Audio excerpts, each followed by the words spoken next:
လူရည်မြတ်သောဆင်ရဲ့အပိုင်းလေးနံပါတ်15တောအထက်ထက်မောတလက်လက်ပဒိန်ငဖဲနောက်နေ့မှာမကွေးကနေမြင်းဘူးဘက်ကူးခဲ့တယ်မနဲ့စောစောအေယာဝတီကလွမ်းစရာကြီးတညင်ညိစီစဉ်စေဖို့ V8 ကားအိုကြီးတစ်စီးနဲ့အနောက်ယူမှအန်းတောင်ကြားလမ်းကိုတက်ခဲ့တယ်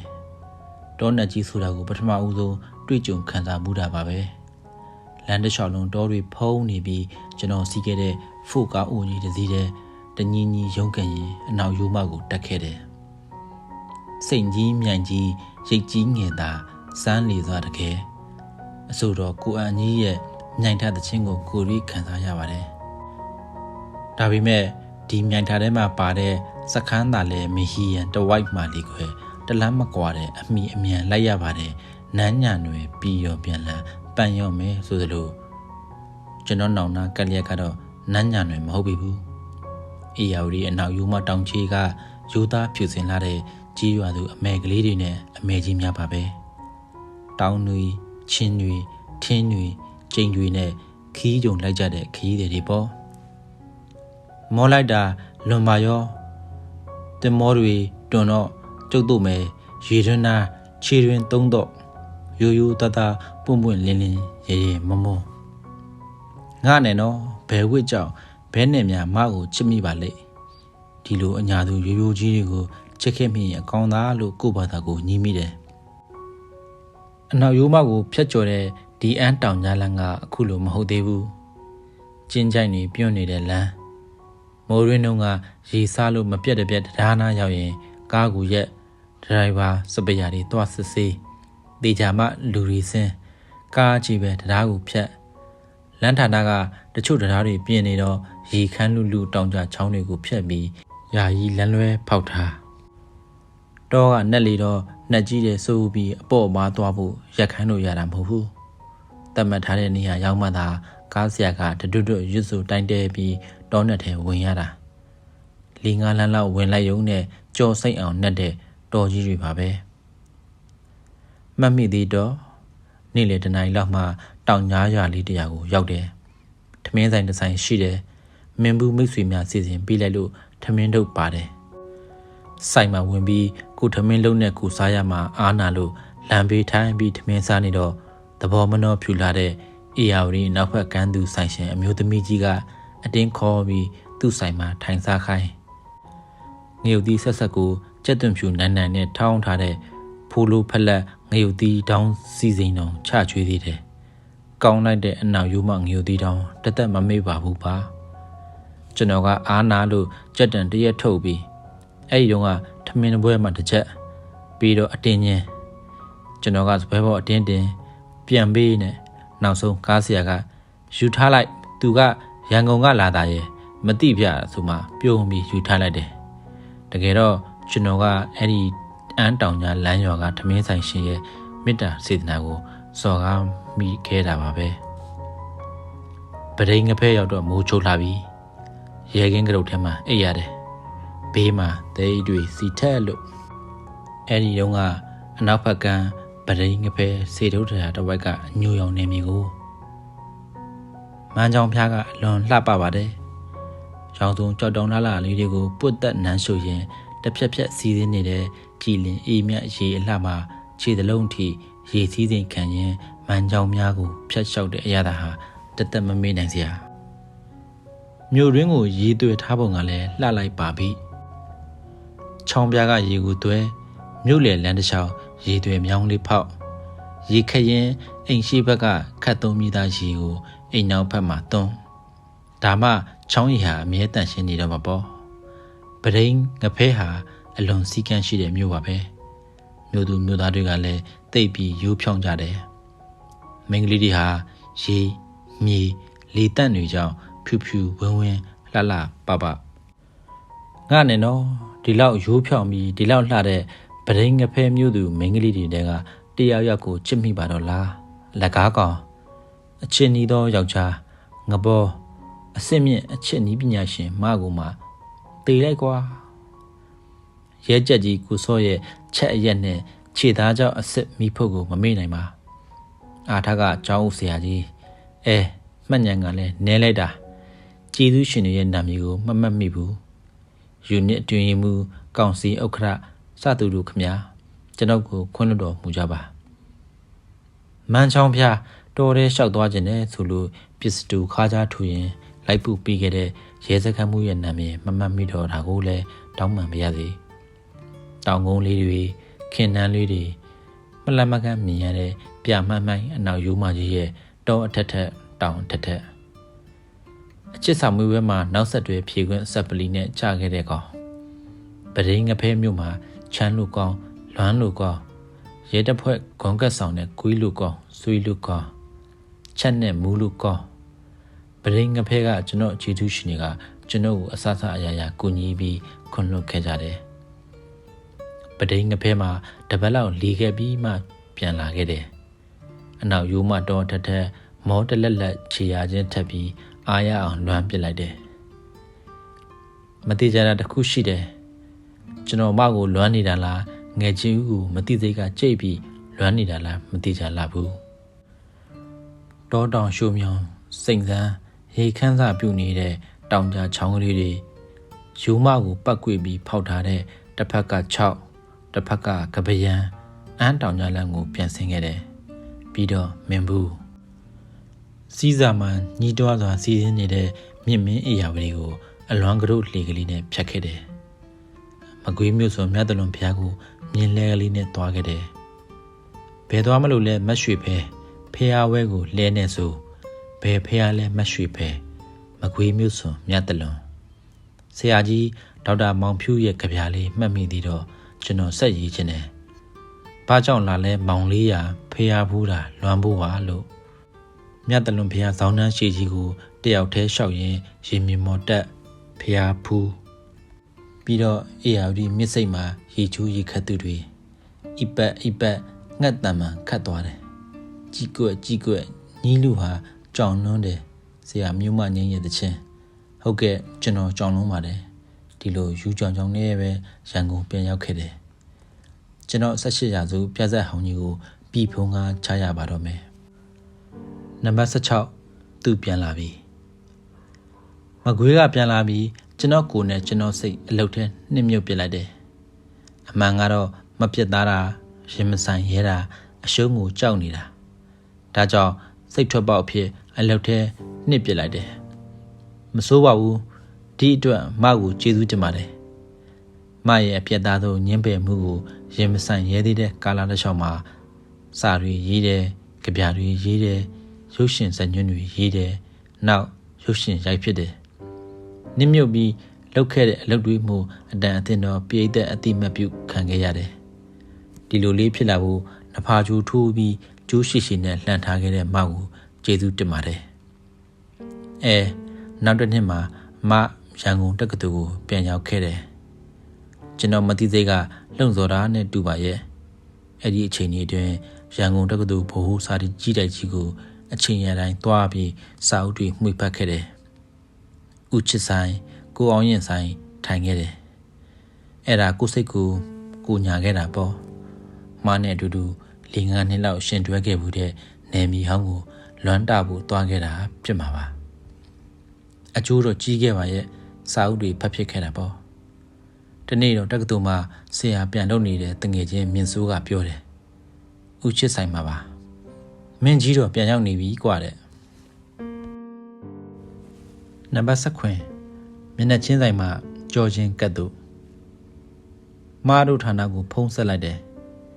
ရှိတယ်လာခြင်းရင်လာခဲ့ပါဌာနစာကြည့်တိုင်းမှာစောင့်နေမယ်တဲ့ကျွန်တော်သွားတယ်စင်နယ်ရွက်တကားလေးကိုတွန်းဝင်လိုက်တော့မားကတငယ်ချင်းတယောက်နဲ့အခြေတင်တိုင်ပင်နေကြတယ်ကျွန်တော်နဲ့ပတ်သက်လို့သုံးဖြတ်ချက်ချနေတယ်လို့ကိုယ့်ဘက်ကိုရက်ပြီးလိတ်တွေးခဲ့တယ်ကျွန်တော်ကိုမြင်တော့မရဲ့တငယ်ချင်းကချင်တောင်ကြီးဆွဲပြီးသွားလျာရှိလို့နော်နှုတ်ဆက်ပြီးထွက်သွားတယ်ကျွန်တော်မတ်တက်ရက်လျက်မကိုငေးကြည့်နေမိတယ်မကရော့ရဲနေတဲ့ထမင်းကိုတင်းအောင်အသားရဆွဲစီရင်ထိုင်လို့အမိန်ပေးတယ်တောင်ကျိုးလေးတစ်ခုစာအုပ်ဗီဒီယိုတွေရန်လို့ကျွန်တော်ရိုးကျူးထိုင်ပါတယ် မားကကျွန်တော်နဲ့မျက်နှာချင်းဆိုင်မှာဝင်ထိုင်တယ်ကျွန်တော်တို့မျက်နှာချင်းဆိုင်ထိုင်ပြီးကြပြီဘာကိစ္စလဲအထက်စီးလေးတန်အတူဆုံးအရှင်းဆုံးပြောရတော့မယ်ကျွန်တော်မားကိုချစ်တယ်ဆိုတာမသိပြီးသားပါဒီတော့ဖြစ်နိုင်မလားယင်မားကချက်ချင်းခေါင်းခါလိုက်တယ်ပြက်တယ်ကျွန်တော်သဘောကျတယ်ရှေ့ဝေးအကြောင်းပြချက်တွေလုံးမနေဘူးခေါင်းခါရုံပဲခါတယ်ဒါပေမဲ့စာကြည့်တဲ့ရဲ့ကြံကင်အင်္ဂလိပ်နီကြံကြံကိုစိုက်ကြည့်တယ်ပြီးတော့တက်ပြင်းချတယ်ပြောလိုက်ပါတော့လားနင့်လိုမူးယူနေတဲ့ကောင်ကိုငါမကြိုက်ဘူးဘယ်လိုလုပ်လက်တွဲမလဲဝင်ငွေမတိကြတဲ့စာရေးဆရာဘောနဲ့မဖြစ်နိုင်ဘူးရုပ်ရှင်သမားဆိုတာလူရှုပ်လူပွေတွေများတယ်ငါနင့်ကိုမချစ်နိုင်ဘူးမချစ်ဘူးစသဖြင့်ပေါ့အဲ့ဒီလိုပြောလိုက်ရင်တတ်တာလိမ့်မယ်ဒါမှမဟုတ်နင့်ကိုငါမချစ်နိုင်ဘူးလို့အစကတည်းကပြောပြီးသားပဲလို့ပြောလိုက်ရင်လည်းအကောင်းသားဒါဖြင့်ညာကြီးမှုချုပ်မှောင်နဲ့မဲမဲမှာညောင်ညိုပင်ကြီးအောက်ကိုဘာလို့နှစ်ယောက်တည်းဖျက်လျှောက်ခွင့်ပေးခဲ့တဲ့ရတယ်လဲဘာကြောင့်အဲ့ဒီနေရာကိုခေါ်သွားခဲ့တယ်လဲအဲ့ဒီနေရာကမှောင်မဲတဲ့နေရာကိုယ့်ကိုချစ်နေတဲ့ယောက်ျားတစ်ယောက်ကိုဒီလိုအခွင့်အရေးမျိုးပေးတင်သလားစဉ်းစားရတိတ်ကြက်တယ်ခုကြမှာတူဝေနေတဲ့မျက်ဝန်းစုံနဲ့တက်ပြင်းချလိုက်တယ်အဓိပ္ပာယ်ကိုတွေးလီခက်လီပါပဲကျွန်တော်ဘဝမှာမနဲ့ပတ်သက်လို့အဖြေမရတဲ့မေလေးနှစ်ခုပဲရှိတယ်ပထမတစ်ခုကတက္ကသိုလ်နယ်မြေရဲ့တစ်ခုသောအမှောင်ရိပ်နောက်တစ်ခုကနောက်ဆုံးဆက်ပလီစာမေးပွဲမှာပေးခဲ့တဲ့တက်ပြင်းအဖြေအောင်နာလားကြတာလားထပ်ပြီးနောက်ဆက်တွဲစာမေးပွဲဖြေခွင့်ပြုတာလားအရင်တော့ကတက္ကသိုလ်မှာဆက်ပလီနှစ်ခါခွင့်ပြုတယ်နောက်ဆက်တွဲဖြေခွင့်နှစ်ခါပေးတယ်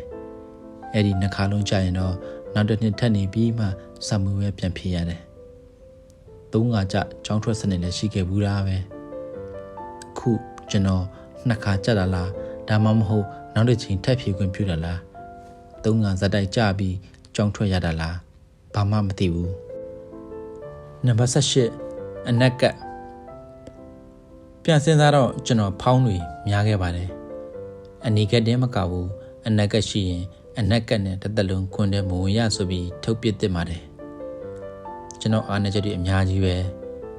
စိတ်ရင်ထိုးရင်ကော်ပိုရေးကြီးတစ်ခုရဲ့မှတ်တမ်းကြီးဖြစ်သွားလိမ့်မယ်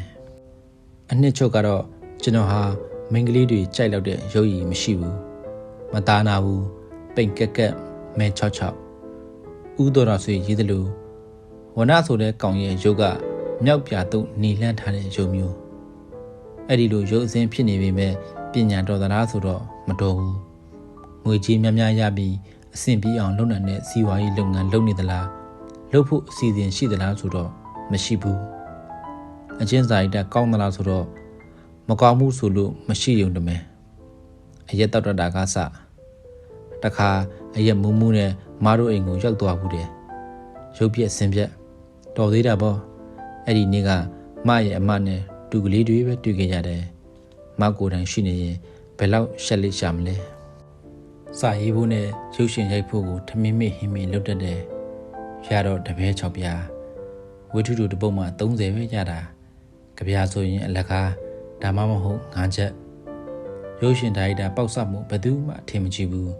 ပြီးတော့ရုပ်ရှင်သမားဆိုတော့လူရှုပ်လူဝေတွေလို့အများထင်တတ်ကြတယ်ကျွန်တော်တွေ့ဘူးသမျှကြုံဘူးသမျှမရှုပ်တဲ့လောကမရှိဘူးရုပ်ရည်ဘက်ကကြည်ကြည်ပညာရေးဘက်ကကြည်ကြည်စီးပွားရေးဘက်ကကြည်ကြည်အကျင့်စာရိတ္တအများကသတ်မှတ်ထားတဲ့အကျင့်စာရိတ္တဘက်ကကြည်ကြည်ဘယ်ဘက်ကကြည်ကြည်မနှိပ်ဘူးဒီလိုကောင်ကိုမလို့ BA Honors MA သိစမပြောနဲ့ရိုးရိုးမိမချောတွေကတော့စိတ်ဝင်စားနိုင်မှာဘူးအိမ်နောက်ဘက်ဖြစ်စဉ်းစားဖို့ဆိုရင်တော့ဝေးလာဝေးပေါ့ဒါကြောင့်မကမှန်ကျွန်တော်ကမှားခတ်တာကမှောင်ရိပ်နဲ့တက်ပြင်းမယ်အဲ့ဒါကိုတော့မသိလို့ပဲအဖြေထုတ်နိုင်ပါလိမ့်မယ်ဟုတ်ကဲ့အခုထိအဲ့ဒီဘဟီလေးကိုကျွန်တော်မဖြေနိုင်ခဲ့ဘူးနံပါတ်19စီချင်းထူပွဲကျွန်တော်ဟာအရှုံးမပေးဘူးဆိုတဲ့စိတ်ဓာတ်ရှိတယ်လို့ထင်ပါတယ်မဟာစနကမင်းထုံကိုနှလုံးမူပြီးယောက်ျားတို့လုံးလာတေကာမှလျှော့မယ်လို့ဆုံးဖြတ်ခဲ့တယ်ကမ်းမမြင်လက်မမြင်သမုဒ္ဒရာမှာဘုံတံမိဖောင်ပြက်ပြီးမဲ့ကူရင်ခရင် တင်ရင်ဒီပလိစီလုံနာဝရိယနဲ့ညံစွမ်းကိုတော့မလျှော့ဘူးဒါကဆရာတော်ကြီးအရှင်မင်းဘူးဥဝဘာသာနဲ့ကျွန်တော်မိဘဆရာများရဲ့အဆုံးအမပါပဲအဲ့ဒီနေ့ကကျွန်တော်ကိုခေါင်းကလေးဖြည်းဖြည်းခါရင်တက်ပြင်းချလိုက်တာဟာအတနီလက်အောင်တွေ့ထဲလိုက်တာလို့ကျွန်တော်ထင်တယ်ကျွန်တော်မှဘာပြစ်ရှိလဲဘာဖြစ်လို့လဲရင်ဘာညာတွေလုံးမနေတော့ပဲဌာနစာကြည့်တိုက်ထဲကပြန်ထွက်ခဲ့တယ်စစ်နေရွက်တကားဟာရိန်ထိုးကြံခဲ့တယ်မဟာထိုင်ရာကမထားပဲငေးငိုင်းနေတယ်ကျွန်တော်ကြောပြင်းကိုတယောကြီးကြည်ခဲ့လေသလားဝိဇ္ဇာမဟာဌာနရဲ့လက်ရဘက်အစွန်ဆုံးလေကဆင်းခဲ့တယ်ဇင်းညံဆုံကအုတ်လေကားကိုဖျက်စင်းတော့ဘယ်ဘက်မှာဆွဲတော်ပင်ကလေးရှိတယ်ခုဆွဲတော်ပင်ကွေးကောက်ကြီးအဖြစ်နဲ့ရင်ကျက်နေပြီအဲ့ဒီဆွဲတော်ရက်ကလေးတွေကခူးနေကြလေမှတ်မိလေသလားတလောကချမစားပဲကြံခဲ့တဲ့ကျွန်တော်စာအုပ်ဟောင်းတအုပ်ချာမှာဆွဲတော်ရွက်ချောက်ကလေးတွေပြန်တွေ့တယ်ကြည့်ပြီးပြုံးမိသေးရဲ့ပြီးတော့သူ့အတိုင်းကိုငကိုကြီးမပြတ်မကြွေမပဲ့ရအောင်အသာအယံပြန်ညှက်ထားခဲ့ပါတယ်အဲ့ဒီနေ့ကမရဲ့တပြင်းရှိုက်တန်တဲ့ရီဝီလိုက်မောအကြည့်ကိုရင်မာညင်ညင်သာသာတူတူတိတ်တိတ်ပိုက်ပြီးယူတတန်ဇင်းညံရှည်ကြီးအတိုင်းရှောက်ပြန်ခဲ့တယ်အပန်းဖြေရိတ်တာနောက်ကစိတ်မမ်းမရပင်ကောက်ကောက်ကြီးတဲ့တစ်တူဝင်းကြီးဟာကျွန်တော်ကိုတနာကေယူနာသက်စွာနဲ့ငုံကြည့်နေခဲ့လေရဲ့ယူတတန်မျိုးစဉ်ကြောဘက်ကဖြတ်ရွှေဘူနဲ့တကုံဆောင်ကိုပတ်အမရစိတ်မန်းနေတွေကရဲတွတ်နေပြီကြောင်ပေးရမှု6တွေ့နေတယ်ပြီးတော့ဦးချစ်ဆိုင်ကျွန်တော်အတွက်တော့ဦးမုံဆိုင်ပဲအဲ့ဒီဦးချစ်ရဲ့ဆိုင်မှာပဲကျွန်တော်ဟတ်တက်ကွဲခဲ့တာအခါကတငယ်ချင်းတက္ကသိုလ်ဆရာကဦးချစ်ဆိုင်မှာစောင့်နေတယ်ကျွန်တော်ကိုစာနာတဲ့အနေနဲ့အဲ့ဒီနေ့ကစောင့်နေပေးခဲ့တာစာနာမှာပေါ့သူလည်းဟတ်တက်ခွဲပြီးတာကြာမှမကြာသေးပဲသူ့ကို5 နှစ်လောက်တရွဲတည်းချစ်ပြခဲ့ပြီးမှအသက်ကိုအနှောခံခဲ့ရတာဘာကြာသေးလို့လဲသူ့ကိုမြက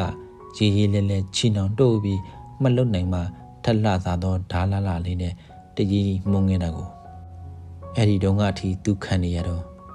ဒီတော့ကိုချင်းစာမှာပေါ့ကျွန်တော်တို့နှစ်ယောက်ဦးချစ်ဆိုင်မှာခဏပဲထိုင်ပြီးကမာရွအဝိုင်းဘက်ထွက်ခဲ့တယ်ရဲစခန်းဘေးကမြောင်ဘုံမော်ကြာကြာနာနာထိုင်ပြီးစကားတွေပြောကြတယ်ဘာလို့ချင်လဲဘယ်သွားချင်လဲလှဲတန်းအဖြူဆိုင်ဖြစ်ဖြစ်စိတ်ဖြစ်သွားပြီးအရက်တောက်မလား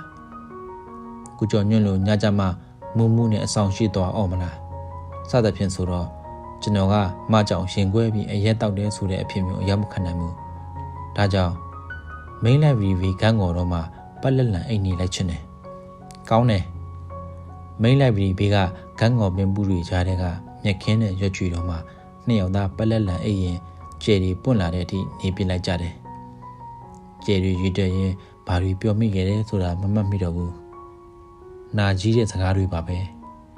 နှစ်ယောက်စလုံးနာကြီးနေခဲ့ကြတာကိုဆုံးဖြတ်ချက်တစ်ခုတော့ချပြတယ်ဒါဟာ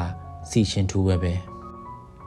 ရှားသားကျွတ်ရေးတော်ပုံထဲမှာဝင်းကြီးပညာတလရေးတယ်လို့ကျွန်တော်ကြွက်ချီတဲ့ဝင်းကြီးပညာတလရေးခဲ့တဲ့စွန်းစံစာကလေးနည်းနည်းရောခွင့်ပြုပါဘီးညွဲ့လဲစင်ငရွက်ရွက်ကိုစီးပြီးလျင်တကားကိုကိုယ်ရီတစောင်းနေနေ၏တကားဖွင့်စီ၍သူရှင်ရာဇကျွတ်လဲတကားရင်းတွင်နေသည်ဟုအမှတ်မရှိဝင်တိုက်တော်မူ၏တစောင်းနေနေ၍စင်ဦးအလွင်ကိုဘီးညွဲ့ထွက်တိုက်လေ၏သူရှင်စင်စွယ်ဘုံကိုထိုးမိလျင်စင်ချင်းပူးလျက်ရှိ၏ဘီးညွဲ့ကဓာနှင့်ခုတ်မီဟုဓာကိုချွတ်လေ၏ဓာမကျွတ်သောကြောင့်ချွန်သည်နှင့်ရိုက်၍သူရှင်နှစ်ဖူးကွဲချေသည်စင်တော်ငရဲနှင့်လည်းမင်းသားမူးချေ၍ထွက်ဆုတ်ခဲ့ပြန်သည်မြို့ပြင်သို့ဆဲတာကြော်စဉ်စုတ်ချီ၏အမှုပြေမှချိတ်သွင်းပြီးလျင်ဝင်၍တိုက်တော်မူပြန်သည်ဘီးညွဲ့စင်ကိုအဆွဲချင်းရှက်၍ဝှေ့မိသည်စင်ချင်းမတန်သောကြောင့်စုပ်လေ၏အဆုပ်ကိုထက်၍တိုက်ပြန်သည်တွန်းဝှေ့၍ဘီးညွဲ့စင်လဲ၏ချွန်းသည်ဖြင့်ရိုက်တော်မူသည်ဘီးညွဲ့နားပြက်လေ၏စင်လည်းတည်လေ၏ဘီးညွဲ့ကိုရတော်မူလျင်မြို့ကထွက်ခဲ့လေ၏သူရှင်ရာသားထွက်တော်မူလျင်ဘီးညွဲ့ကိုခေါ်၍မေးတော်မူသည်နင်သည်ငါ၏ကျွန်သားငါတို့သောမင်းကိုစင်လျက်စီချင်းတွေ့မိဆိုသည်နင်းကို ယောက်ျားကောင်းဟုယုံလှပေသည်ဟု၍ဆိုသည်ကိုဘီးနွဲ့ကရှောက်သည်ကျွန်ုပ်သည်ကျွန်တော်သာအမှုတန်းကောင်းသူရဲကောင်းမြို့စွန်တိုင်းစွန်ပေး၍ရန်ကွယ်ရန်ကားထားမိတော်ကမေးတော်မူရှိ၏စင်စီချင်းတိုက်မိဆိုသည်တိုက်လဲတိုက်သည်ဟုရန်ညှို့ဖွဲ့၍မေးတော်မူလျင်မေးခွင့်မရှိပြီထားတော်မူ၍ကျွန်ုပ်မရှင်ပြောပြီစီချင်းလဲတိုက်ပါချေသည်ဓာနှင့်လဲခုတ်မိပြုသည်ဓာမကျွတ်သောကြောင့်သာဓာကျွတ်သောချက်နှင့်တကွပြက်၍စင်ကိုထိလိမ့်မည်ဓာမကျွ၍ကျွန်းသည်နှင့်ရိုက်သည်နှစ်ဖူးကွဲလေ၏ပရမညာကြီးမုံတွင်ကြီး၍မြင်တော်မူလျင်ဘီးနွဲ့၏ငဲ့လက်ရာဟုမြင်တော်မူတိုင်းသေသည်တခါသာသေလူသည်ဟုဆို၏ဘီးနွဲ့သည်သူရဲကောင်းဖြစ်သောကြောင့်ထားခြင်းတော်မူခြင်းလျက်ဘီးနွဲ့ကပင်မနေလိုပြီးဆိုသောကြောင့်ကွက်တော်မူရ၏ကျွန်တော်ရေးတဲ့ကြွက်ချေးစာတဲ့ဝင်းကြီးပညာတလရဲ့စွမ်းဆန်စာနည်းနည်းကျသွားပါတယ်သိခံပါကျွန်တော်ဆိုတဲ့ကောင်ဟာဘသူကိုမှအရှုံးပေးချင်တာမဟုတ်ပါ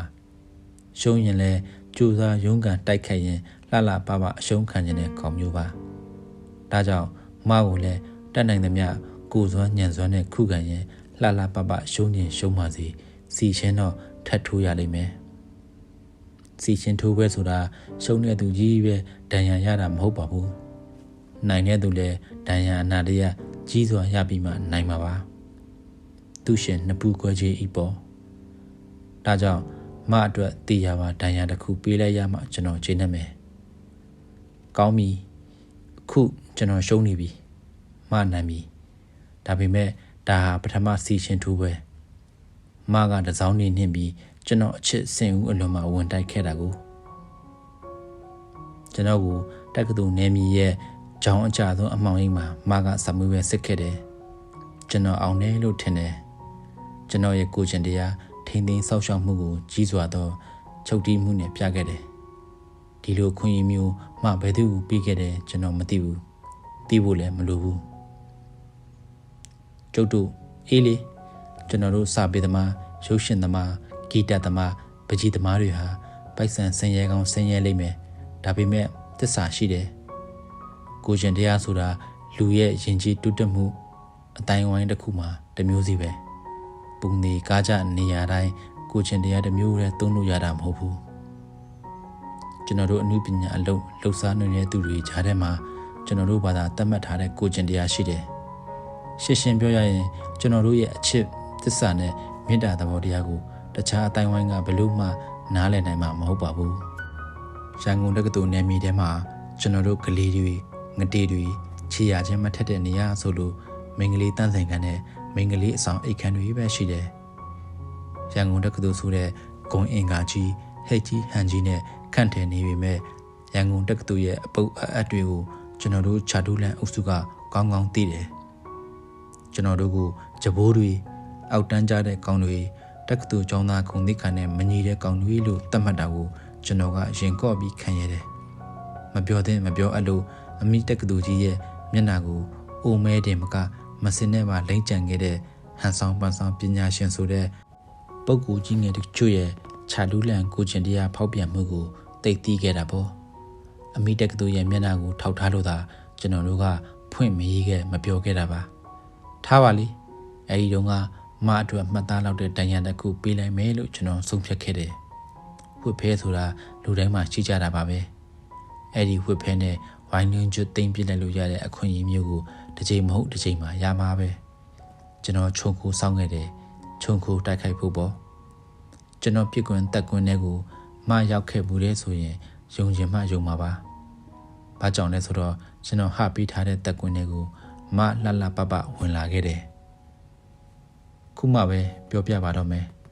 ကျွန်တော်မောင်းမဖြုတ်ခဲ့ပါဘူးကျွန်တော်တက်ကွန်းနဲ့ရောက်လာတဲ့မကိုတီတီငိမ့်ငိမ့်နဲ့ပြုံးထွေးထွေးစိတ်ထားလေးထားပြီးအသာတကြီးလွတ်ပေးလိုက်တယ်တခုတော့ရှိတာပေါ့လေ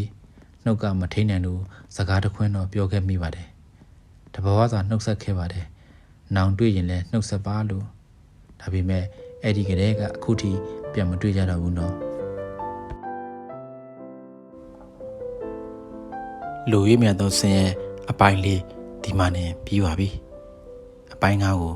ဆက်လက်နှဆင်ပေးကြပါအောင်ဗျာ